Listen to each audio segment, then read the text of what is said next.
भाई और बहनों, मातृशक्ति को नमन। आज हमारा बहुत अच्छा दिन है और गोल्डन डे है। आदमी का गोल्डन डे, अच्छा दिन कब होता है? जब कोई ज्ञान की बारिश करने वाला अनुभवी ज्ञानी पुरुष, उनसे सत्संग होती है। स्वामी कमलेशानंद जी पधारे हैं अहमदाबाद से सत्संग करने के लिए, और सत्संग हमारी उत्तरोत्तर प्रगति पर है और हमें आनंद की अनुभूति हो रही है, क्योंकि जहाँ आनंद की अनुभूति होती है वही जीवन का परम लक्ष्य होता है। स्वामी जी समस्त श्रोताओं की तरफ से आपको बहुत बहुत कृतज्ञता, अभिवादन और जय सच्चिदानंद। स्वामी जी, आप डेवलपमेंट की बात करते हैं कि ज्ञान दर्शन का डेवलपमेंट होता है, वह साथ में जाता है। तो हम इससे डेवलपमेंट से घाती अघाती कर्मों को जोड़ करके मेरे मस्तिष्क में प्रश्न आ रहा है कि जो घाती कर्म है, ज्ञानावर्णीय, दर्शनावर्णीय, मोहनीय और अंतराय कर्म, ये आत्मा की घात करते हैं। और दूसरा अघाती कर्म जो चार होते हैं, वेदनी, आयुष्य, नाम, गोत्र और अंतराय, जो पुण्य पाप से जुड़े हुए हैं, जो शरीर से जुड़े हुए हैं और वो भोगने वाले, भुगतान कराने वाले होते हैं।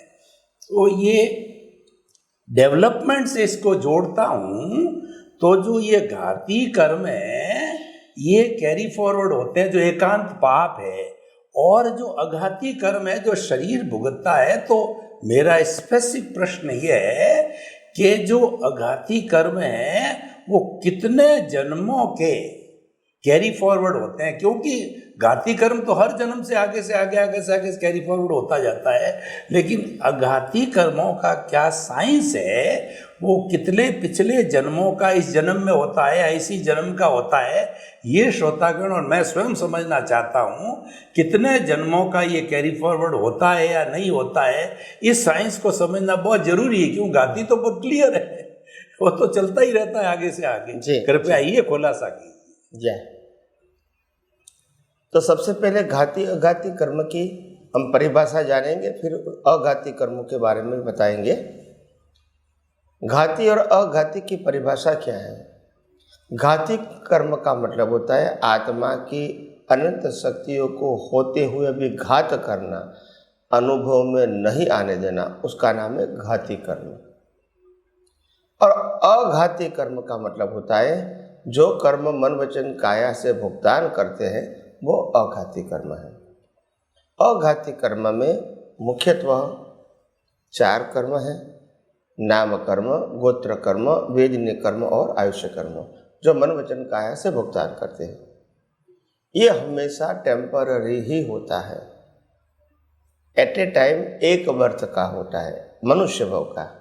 कोई भी मनुष्य एक ही मनुष्य भव का कर्म चार्ज कर सकता है। मनुष्य भव के अलावा मैक्सिमम 7 भव का कर्म चार्ज कर सकता है, मगर वहाँ अघाती शब्द इसीलिए नहीं प्रयोजन करते हैं क्योंकि वहाँ पुरुषार्थ नहीं है, वहाँ वन वे भुगतान है। जहाँ पुरुषार्थ है वहाँ घाती अघाती का शब्द इम्पोर्टेंट है, क्योंकि जहाँ पुरुषार्थ नहीं है वहाँ अघाती कर्म, घाती कर्म का भी रोल नहीं है। और अघाती कर्म जो है, जिसको हम कर्मों की भुगतान करते हैं कहते हैं, वो इंडिविजुअल नहीं है। जैसे देवलोक में जाएंगे तो आपको देवलोक के साथ कर्मों का हिसाब नहीं है, नरक लोक में जाओगे तो नरक लोक के व्यक्तियों के साथ हिसाब नहीं है, पशु योनि में जाओगे पशु योनि के अंदर जीवों का हिसाब नहीं है आपका। यहाँ मनुष्य मनुष्य के साथ कर्मों के हिसाब से जुड़ता है, और इसीलिए घाती अघाती शब्द मनुष्य भव में ही लागू होता है, बाकी सब जगह कर्मों के भुगतान शब्द लागू होता है। भले ही वहाँ नाम कर्म गोत्र कर्म नहीं है, मगर वेदनीय कर्म आयुष्य कर्म वहाँ है। वहाँ नाम कर्म गोत्र कर्म नहीं होता है। गोत्र का मतलब डेवलपमेंट और नाम का मतलब टाइटल वहाँ नहीं होता है, यहाँ ही होता है आइडेंटिफिकेशन। देवलोक में पोस्ट होती है, टाइटल नहीं होता है। और नरकलोक में तो होता ही, नरकलोक में भी कैटेगरी तो है, मगर वहाँ टाइटल नहीं है, इंडिविजुअल नाम नहीं है। तो मनुष्य लोक के अंदर नाम कर्म, गोत्र कर्म, वेदनीय कर्म, आयुष्य कर्म, ये चारों प्रकार के कर्मों के भुगतान है वो घाती अघाती कर्म है। पैरेलल घाती कर्म ज्ञान आवरण, दर्शन आवरण, मोहनीय कर्म और अंतराय कर्म से जुड़े हैं, जिससे अज्ञान बना हुआ है और जिससे नया कर्मों का चार्जिंग होता है। तो ये घाती कर्म नया कर्म बनाने में सहायक है, उसका नाम है अज्ञान। अघाती कर्म, जो घाती कर्म से, घाती कर्म की अज्ञानता से जो कर्म बने उनकी भुगतान, उसका नाम अघाती। नाम कर्म, गोत्र कर्म, वेदनीय, आयुष्य कर्म भुगतान है। तो घाती कर्म से ही अघाती कर्म का जन्म होता है और भुगतान के लिए कुदरत हमको संजोग देती है। तो अघाती कर्म जो है वो भुगतान के लिए होता है और आज दुनिया के अंदर अघाती कर्मों को ही पुरुषार्थ बोलते हैं, क्योंकि पंच महाव्रत, सत्य, अहिंसा, अचौर्य, अपरिग्रह यानी ब्रह्मचर्य, इस शरीर का विषय है। अगर पालन करता है तो भी उदय कर्म है और नहीं करता है तो भी उदय कर्म है, मगर ये विज्ञान की भाषा में, धर्म की भाषा में ये पुरुषार्थ है। तो ये अज्ञान अघाती कर्मों जो कुछ क्रिया करता है उनके माध्यम से इसको मैंने किया मानना, मेरा है मानना, यही तो ज्ञान है, जिससे घाती कर्म मजबूत होते हैं और नया कर्म चार्ज होता है, जिसके आधार से नया बर्थ मिलता है। तो अघाती कर्म तो केवल ज्ञानी को भी होता है, केवल ज्ञान के बाद, क्योंकि वो शरीर के साथ जुड़े हैं, वो आत्मा की अनंत शक्तियों को घात नहीं करता है। और इसीलिए मैंने कहा अघाती कर्म वो भुगतान के कर्म है और उसकी जड़, उसकी उत्पत्ति घाती कर्म से होती है। घाती कर्म का मतलब अज्ञान, मिथ्या ज्ञान, मिथ्या दर्शन और मोहनीय कर्म। ये तीन प्रकार के अज्ञान से नया कर्म बनता है। मिथ्या ज्ञान का मतलब होता है मैं आत्मा हूं वो नहीं जानना और मैं शरीर हूं वो मानना, वो मिथ्या ज्ञान है। एग्जाम्पल दिया मैंने। मिथ्या दर्शन, मन वचन काया को मैं नहीं चलाता हूँ, मन वचन काया के भुगतान को मैं नहीं भुगतान करता हूँ, फिर भी मन वचन काया मैं चलाता हूँ, उसके भुगतान मैं करता हूँ। और ऐसे सब दुनिया के सभी व्यक्तियों का मन वचन काया चलाने वाले भी वो है और भुगतान भी वो करता है। और दुनिया में जो कुछ भी सत्ता, संपत्ति, संबंध और साधन प्राप्त होते या मेरा है या तेरा है, बस ये सब मिथ्या दर्शन है। और मोहनीय कर्म का मतलब होता है आत्मा के अलावा दुनिया की कोई भी चीज में जो पांच इंद्रियों से अनुभव करते हैं, ऐसी कोई भी चीज में सुख है ऐसा मानना, सुख अनुभव करना और सुख समझना, ये मोहनीय कर्म है। क्योंकि कुदरत का ही कानून है, ये दुनिया में सुख दुख जैसी कोई चीज है ही नहीं और मैंने रखी भी नहीं है। ये दुनिया में जो हो रहा है मनुष्य के जीवनों के साथ, वो सिर्फ पिछले अवतार के कर्मों की भुगतान है। वो भुगतान की कोई भी अवस्था को आप सुख या दुख मान सकते हैं, वो आपकी दृष्टि के ऊपर आधारित है, वो फैक्ट नहीं है। जो व्यक्ति को स्कूल कॉलेज में पढ़ना नहीं मिला, अगर इसको 1 साल तक स्कूल या कॉलेज में जाना मिलेगा तो उसके लिए आनंद की बात होगी। और जो रेगुलर पढ़ते हैं उनके लिए आनंद की बात नहीं होगी, इट्स अ नॉर्मल ट्रैक। तो हर बात में एक व्यू पॉइंट है और इसीलिए ये जो जगत का जो रिलेटिव सत्य है, वो रिलेटिव सत्य प्रगति के लिए नहीं है, भुगतान के लिए है। आज अगर मैं अपने ही पुण्य से और अपने ही कर्मों से अगर मैं डॉक्टर बन गया, एमडी, गोल्ड मेडलिस्ट, और मैंने 40 साल तक प्रैक्टिस किया, बहुत पैसा कमाया, सत्ता संपत्ति संबंध साधन बहुत फूले फाले, जैसे ही मेरा आयुष्य कर्म खत्म हुआ और मेरा रीबर्थ हुआ, फिर मैं थोड़ा बड़ा हुआ, 5 साल की उम्र का अप्रोक्सीमेट, फिर मेरे को बाल मंदिर में ही जाना पड़ेगा, वो ज्ञान साथ में नहीं आएगा, रिलेटिव सत्य का ज्ञान साथ में नहीं आता है। मगर ये मौन ये कर्म है, मेरे को इससे सुख मिलेगा, या तो सुख मिलता है या तो स्टेटस मिलेगा, बस यही अज्ञानता है। जो भी मिलेगा प्रकृति को मिलेगा, और मैं मन वचन काया से मुक्त ऐसा शुद्धात्मा हूँ, तो प्रकृति की मान्यता सुख दुख की हो सकती है, वो हम मना नहीं करेंगे, क्योंकि वो डिस्चार्ज बिलीफ लेकर आएंगे। मगर हमारे 4 पुरुषार्थ के अंदर वो कुदरती रचना ही दिखना चाहिए, और सुख मात्र आत्मा का ही स्वभाव है, और कोई जगह सुख है नहीं। तो कहने का मतलब ये है, कई लोग मेरे को कहते हैं कि स्वामी जी इतने सारे लोग संसार में सुख का और दुख का अनुभव करते हैं, और तुम कहते हैं कि सुख दुख है ही नहीं, कितना कॉन्ट्राडिक्शन। मैंने कहा लोगों की सोच या समझ नहीं है कि वास्तविकता क्या है।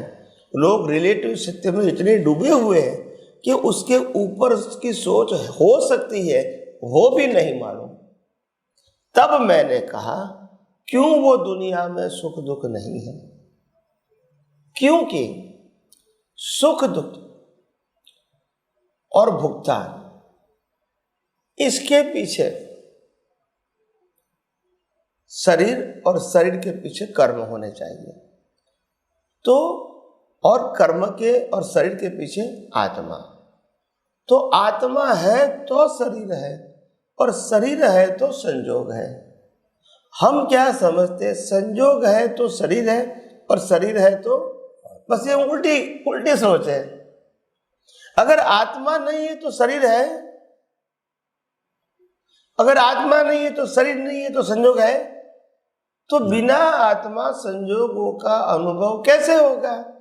कोई लोग कहते हैं शरीर से होगा, तो मैंने कहा शरीर में से आत्मा निकाल दो, संयोग रखो, तो बोला तो नहीं होगा। तो सेंटर पॉइंट कहाँ आया? आत्मा है तो शरीर है, शरीर है तो आत्मा नहीं है। आत्मा तो शरीर से मुक्त था, है और रहेगा, सिर्फ अनुभूति की बात है, दोनों एक नहीं है।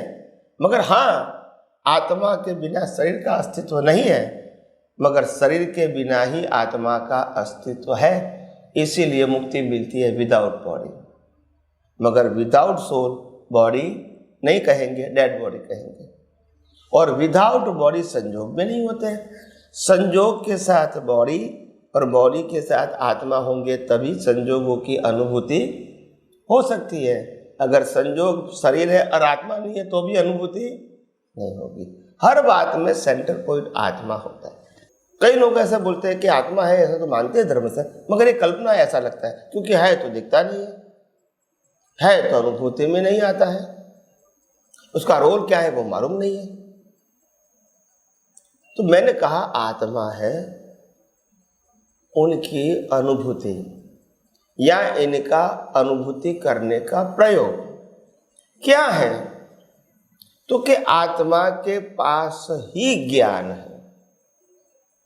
बाकी 6 तत्वों में से 5 तत्वों के पास ज्ञान नहीं है। जड़ के पास ज्ञान नहीं होता है, जड़ के पास क्रिया का गुण है, ज्ञान का गुण नहीं है। चेतन के पास ज्ञान का गुण है, क्रिया का गुण नहीं है। चेतन के पास ज्ञान भी है और उपयोग है, और जड़ के पास मात्र क्रिया है। तो उपयोग से कर्म बनता है और कर्म से क्रिया बनती है। ज्ञान का उपयोग, वो उपयोग 2 प्रकार का होता है, मिथ्या या सम्यक। अगर मिथ्या ज्ञान का उपयोग, वो ज्ञान का उपयोग मिथ्या किया तो कर्म बनेगा और जन्म मरण लेगा।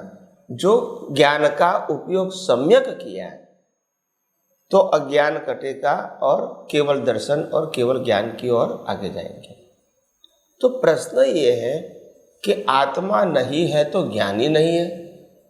कोई भी प्रकार का अज्ञान कहो, ज्ञान कहो, विज्ञान कहो, आत्मा नहीं है तो कुछ नहीं है।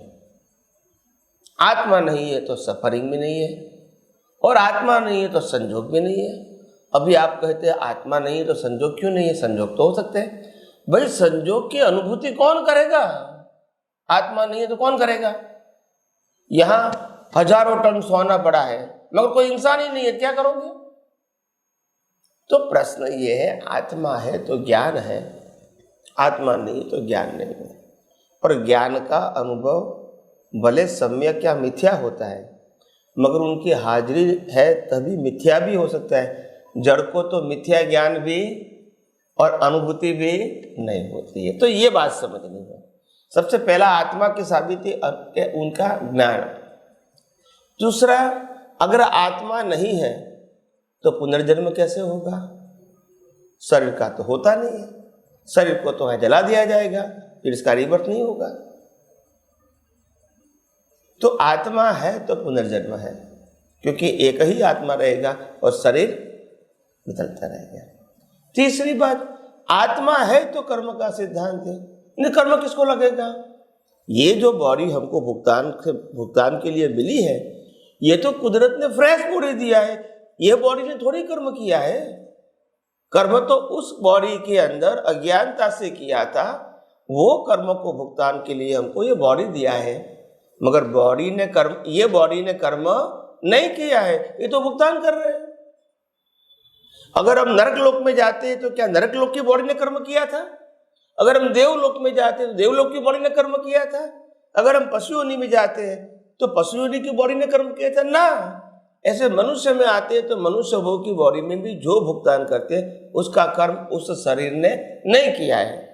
मगर मनुष्य भव के अंदर ही जो कर्म बंध किया था उसकी भुगतान के लिए हमको चारों में से कोई भी एक गति मिलती है। मगर जब कर्मों की भुगतान का सवाल है तो वो शरीर जो भुगतान कर रहे हैं उसने वो कर्म नहीं किया है, और इसीलिए शरीर जिम्मेदार है कोई भी कर्म के लिए।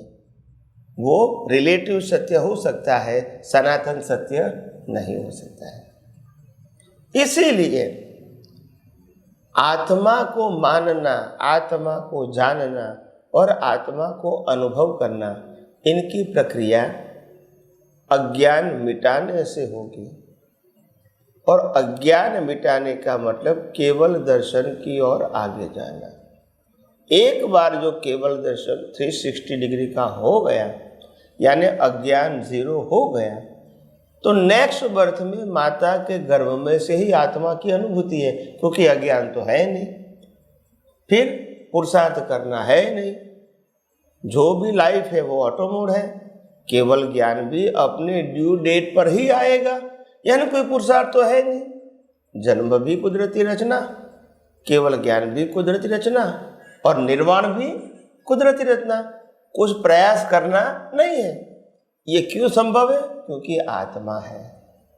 प्रकृति को तो अनुभूति नहीं होती है, और प्रकृति का निर्वाण भी नहीं होता है। निर्वाण आत्मा का होता है। निर्वाण शब्द का मतलब होता है जन्म मरण का चक्कर क्या हो गया, समाप्त। इसको निर्वाण बोलते हैं। जहाँ तक जन्म मरण का चक्कर चालू है वहाँ तक मृत्यु शब्द बोलते हैं, क्योंकि नया जन्म फिर निर्वाण नहीं बोलते हैं। तो हर शब्दों का एक मीनिंग होता है। तो इसीलिए मैंने इस प्रकार से समझाने की कोशिश किया है। आगे आगे भी हम समझाते रहेंगे। जय सच्चिदानंद। स्वामी जी, आपने बहुत सुंदर तरीके से जो ये शरीर ये भुगतान के लिए मिला है पिछले जन्म के, ये शरीर केवल भुगतान करता है, लेकिन ये चार्ज पिछले जन्म वाले ने किया था। और ये भी बताया कि मनुष्य जीवन का जो अभी डिस्चार्ज चल रहा है, पिछले मनुष्य जीवन के एक भव का यहाँ पर वो चार्ज किया हुआ डिस्चार्ज होता है।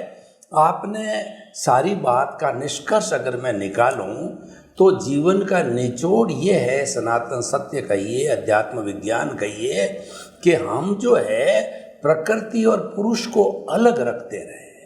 हमारी जितनी ये भुगतान रूपी ये प्रकृति है, मन वचन काया है, इसको हम कुदरती रचना मान करके अलग रखें, इसके साथ छेड़छाड़ नहीं करें। और पुरुष, अगर आप जैसे ज्ञानी पुरुष से हमको ज्ञान मिल गया है तो हम पुरुष बन गए हैं, तो यानी हम उस ज्ञान आत्मा के अनुभव में रहें। तो ये जो दो सूत्र है कि प्रकृति और पुरुष को अलग रखो और अपने अस्तित्व के अंदर रहो, ये इतने सुंदर सूत्र है कि इसकी हम अधिक से अधिक जो है कहना चाहिए जागृति बनाए रखें, तो निश्चित तौर से हमारे मुक्ति की नींव और स्वतंत्रता की नींव लग सकती है।